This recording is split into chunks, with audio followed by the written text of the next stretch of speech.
My girlfriend swore her guy best friend was harmless until I found out the truth. So I got revenge.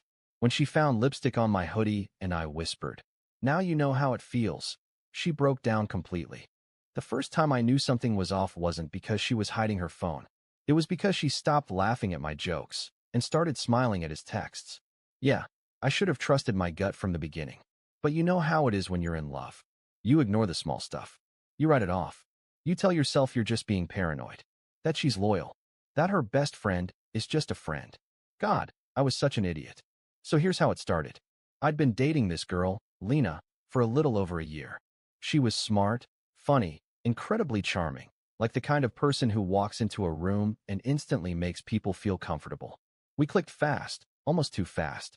You ever meet someone and immediately feel like they've been part of your life forever? That was her. And for a while, I really thought this was it. Everything was fine until I met Zane. Zane was her best friend since middle school, or so she told me. According to Lena, they were like siblings.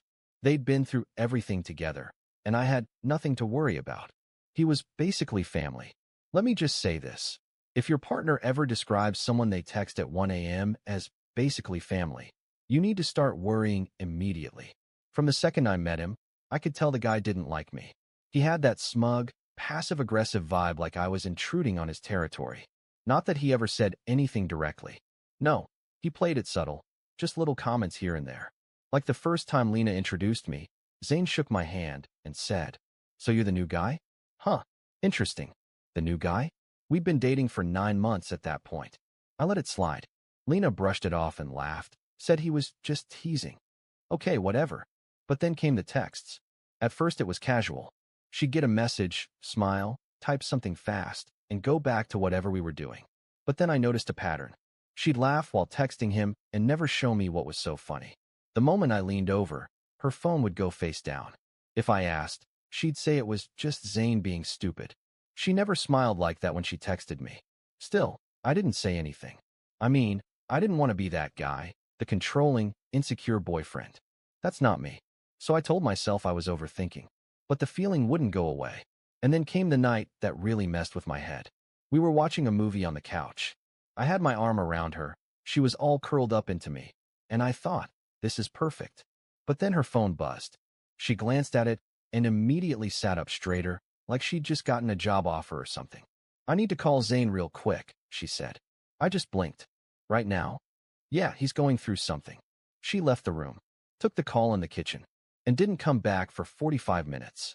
When she finally returned, I asked if everything was okay. She said, "Yeah, he just needed someone to talk to. You'd understand if you knew him." But I didn't know him. I knew enough. Enough to feel that I was being played. The next few weeks only got worse. Lena started making excuses not to hang out as much. She was too tired, or had work, or just needed some alone time. Every now and then she'd mention that she and Zane were catching up over drinks, or just going on a friend date. She said it like that too, friend date, like she was daring me to say something. I did. I finally told her how uncomfortable I was, that it felt like she was emotionally checked out, that maybe this friendship wasn't as harmless as she thought. Her response? "Wow, I didn't realize you were this insecure." And then she hit me with the classic, "If you can't trust me, we shouldn't be together." That right there? That's how cheaters flip the script. Make you feel guilty for asking questions. I walked away from that conversation feeling like garbage.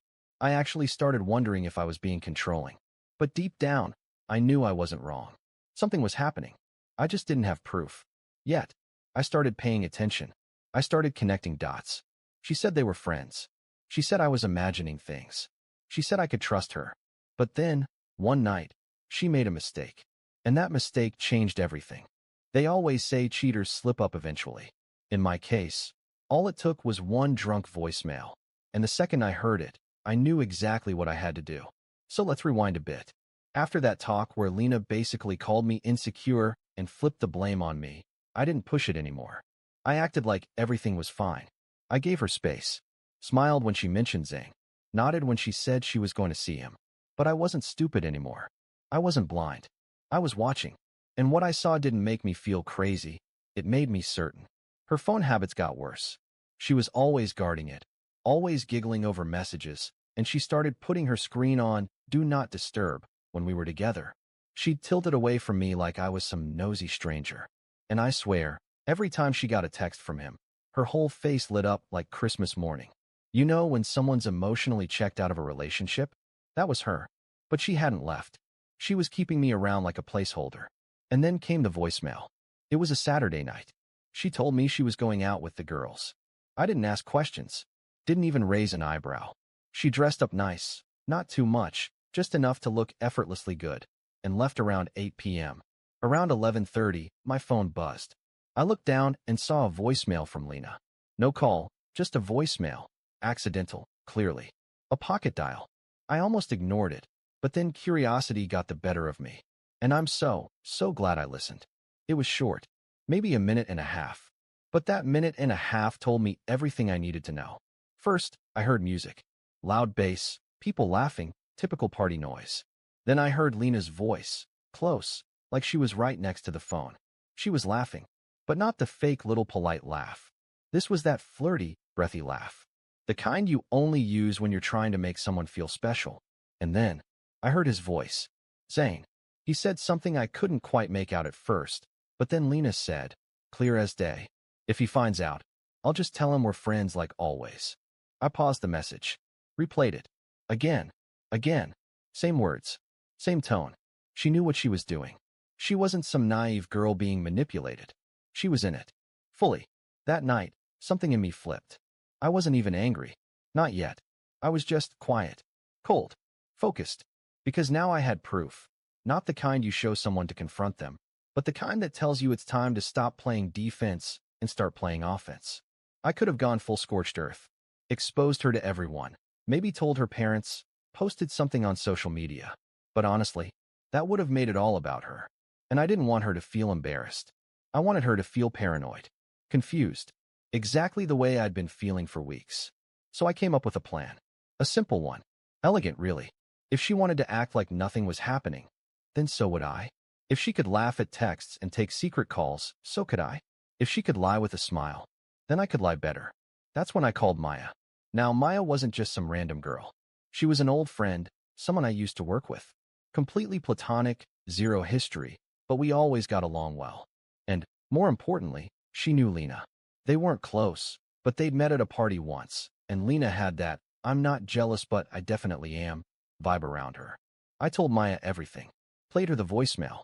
She was furious on my behalf. Then she asked, what do you want to do about it? I said, I want to make her wonder, just like she made me.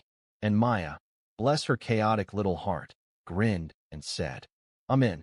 That's when the real fun started.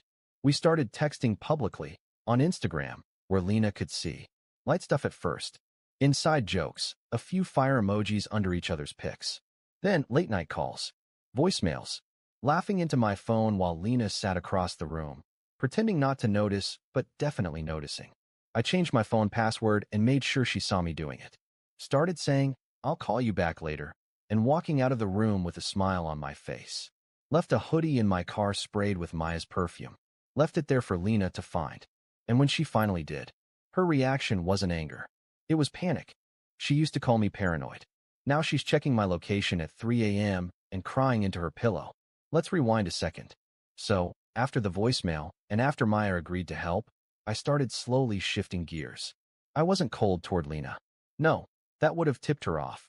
Instead, I became the perfect boyfriend, just distracted enough to seem like something was going on, but not so obvious she could accuse me of anything.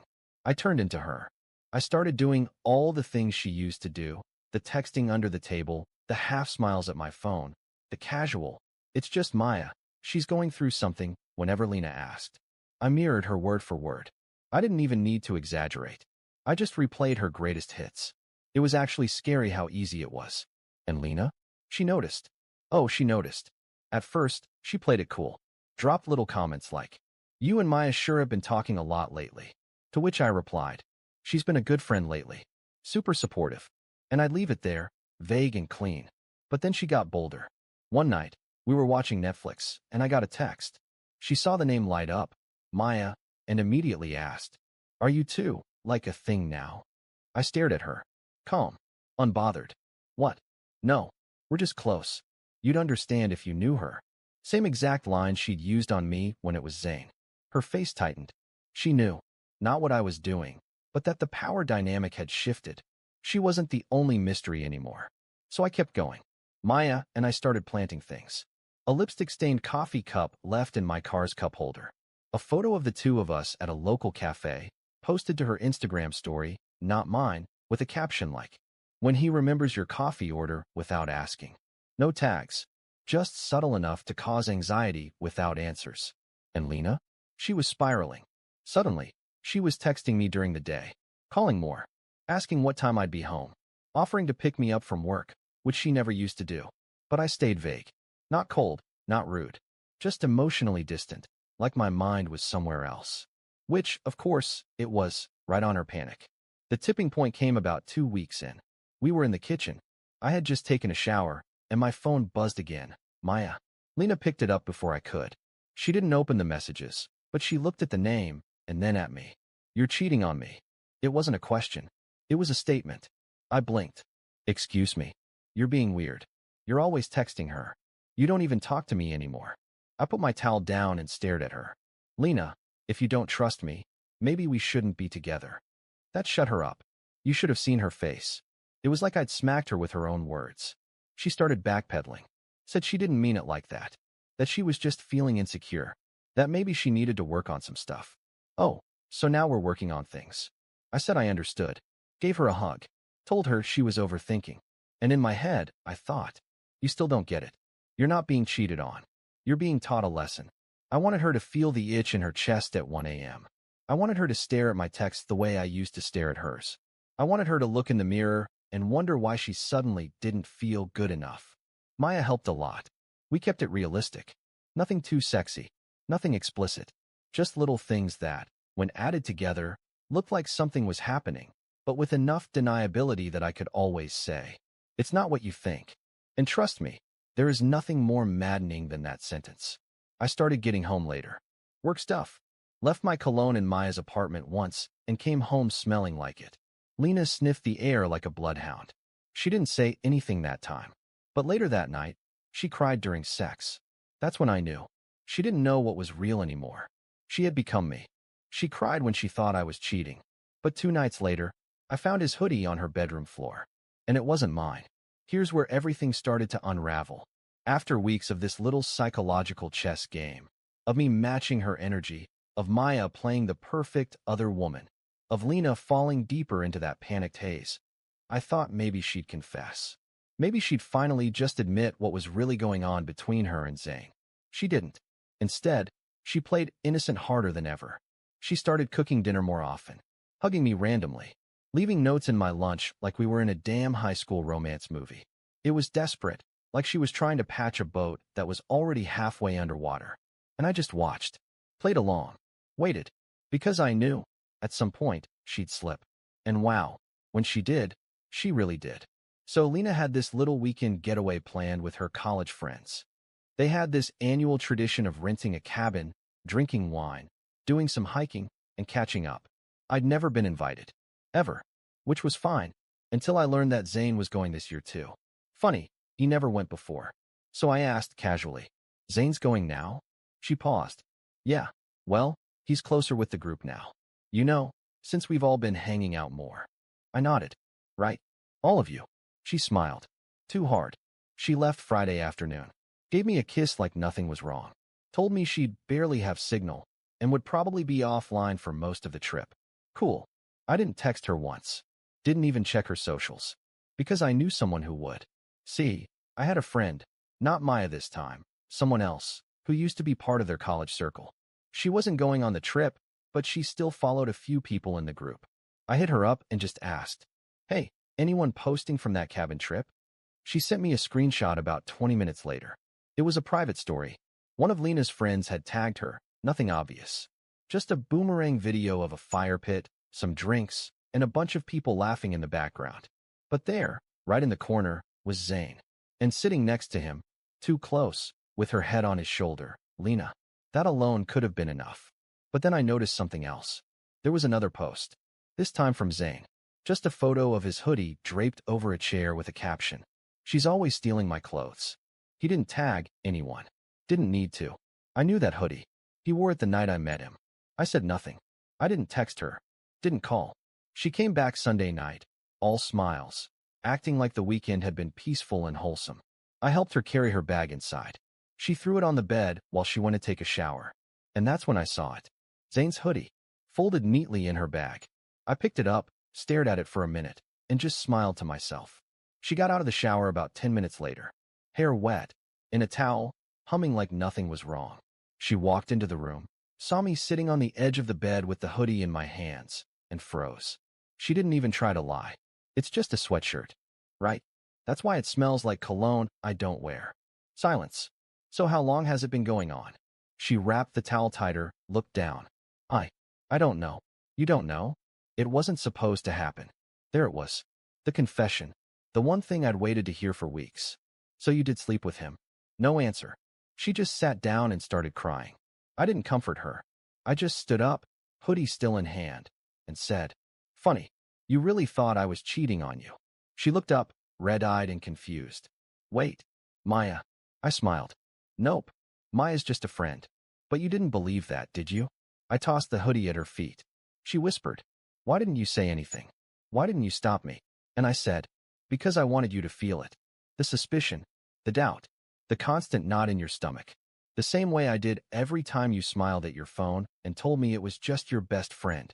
She begged me to stay, said it was a mistake, that she didn't want to lose me, that she didn't even know why she did it. And that was the thing, she did know. She just thought I'd never find out. But I did. And now? It was my turn to decide how this story ends. She screamed, "It wasn't real." And I looked her dead in the eyes and said, "Neither was mine." So let's talk about that moment. I just dropped the Zane hoodie at her feet. She was sitting on the edge of the bed in a towel, tears running down her face, shaking like someone had just yanked the rug out from under her. Which, to be fair, is exactly what I did. Only difference is, she's the one who laid the rug down in the first place. Now, I didn't scream. I didn't cry. I didn't ask her why she did it. I already knew why. Because the truth is, people don't accidentally fall into each other's beds. They make choices. She chose to lie. She chose to gaslight me. She chose to protect her little emotional affair with Zane like it was sacred, until it wasn't just emotional anymore. And now she was here, unraveling. She stood up suddenly, like something inside her snapped, and she started talking. Fast. Desperate.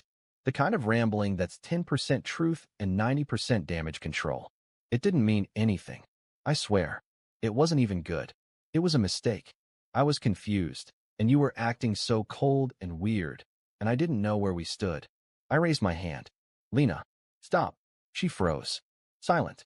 I sat back down, leaned forward a little, and looked at her. Not angry, not broken. Just tired. "You want to know the real reason I was acting different?" She nodded, slowly, almost afraid of what I'd say next. "Because I knew. I knew weeks ago. About you. About Zane. About all of it." Her mouth opened like she was going to lie again, but I didn't give her the chance. "You left me a voicemail that night. Remember? The girls' night? You accidentally called me and left your phone recording for over a minute." Her eyes went wide. "I heard the music. I heard you laugh. I heard you tell him. If he finds out, I'll just say we're friends like always." Boom. Direct hit. Her knees actually gave a little, like she forgot how to hold herself up for a second. She whispered, Why didn't you say anything?" I looked her dead in the eye. "Because I didn't want to confront you. I wanted to teach you. I wanted you to feel what I felt every time you looked me in the eye and lied to my face." She blinked fast, trying to put it all together. "So, Maya." I smiled. "Maya's a friend. Nothing more. Always was." Her voice cracked. "But the texts, the perfume, the phone calls." I shrugged. "You saw what I wanted you to see. That constant, nagging feeling in your chest? That paranoia you've been drowning in for weeks? That was the point." She looked horrified, like she'd just seen herself in a mirror for the first time. "You manipulated me?" Now I actually laughed. For the first time in a while. "No, you manipulated me. I just gave you a front row seat to your own show." She started crying again. The messy, open-mouthed sobbing kind. Said she hated herself. Said she didn't want to lose me. Said she'd do anything to fix it. I didn't yell. Didn't insult her. That would have been too easy. Instead, I stood up, walked over, and placed her phone in her hands. "You can call him now. Or you can delete his number. Makes no difference to me. She looked up, mascara streaked across her cheeks. What are you going to do? Me? I'm gonna go stay with Maya for a while. Are you serious? No. But now you know how it feels. I grabbed my overnight bag. It had already been packed in the trunk before she even got home. She followed me to the door, asking over and over again, "Can we talk? Can we just talk? Please." And I turned, once, before stepping out. Looked her in the eye. You already did all the talking. The lying. The justifying. I just listened. And now I'm done. Then I left. No drama. No final fight. Just silence. And sometimes, silence hits harder than 1,000 screaming words. She said she made a mistake. I told her. So did I, staying this long. Let's fast forward a little. It's been a few months since the night I walked out of Lena's apartment, dropped that truth bomb, and never looked back. No dramatic texts. No late-night calls. No desperate voicemail apologies. Okay, scratch that. There were a few voicemails. 3, to be exact. All deleted without listening. And no, I didn't go running to Maya. She and I are still friends, and when I told her the plan was over, she laughed and said, "So, I'm off the hook for pretending to date you." I told her, "Unless you want to make it real." She rolled her eyes. We never made it real. And that was fine. Because this whole thing, it wasn't about falling for someone new. It was about finding myself again. See, when you're stuck in a relationship where you're constantly being made to feel like the bad guy, for having instincts, for asking questions, for noticing red flags, you start to lose your grip on reality. You start second-guessing everything. And when you finally see the truth, it's not rage you feel. It's clarity. And damn, clarity is powerful. Anyway, back to Lena. I hadn't heard from her in a while, which honestly felt like a win. But then, one day, I got a message request on Instagram. Not from her. From Zane. Yup. He sent me this long, fake deep monologue about how things got out of hand, and he never meant to hurt anyone, and that he and Lena had cut things off because they realized they were better off as friends. Better off as friends? Bro, you were never just friends. You were a backup plan with benefits. I didn't even respond. Just blocked him and went about my day. A week later, Lena texted me for the first time in months. Said she missed me. Said she was in therapy. Said she realized she sabotaged the best thing she ever had. Said she'd made peace with what happened, but just wanted to talk, even if we couldn't go back. You know what I did? I didn't scream. I didn't type a 5-paragraph essay. I just replied with one sentence. I hope you find the same peace I did. Then I blocked her number. That's it. No fireworks. No victory lap. Just the quiet satisfaction of knowing that I never have to question her again. Never have to wonder who she's texting. Never have to explain why I felt uncomfortable around a friend. I'm not saying I'm some genius mastermind. I'm not. But I learned something through all of this. Sometimes, revenge isn't about destroying the other person. It's about walking away so calmly, so cleanly, that they're left to destroy themselves. And Lena? She's doing just fine. Still posting thirst traps on Instagram. Still hanging around the same circle. Still liking her own photos like that's going to fix what's broken inside. But me? I'm at peace. I sleep better. I laugh more. And every time someone talks about that one ex who messed them up, I smile. Because I didn't just survive her. I beat her at her own game.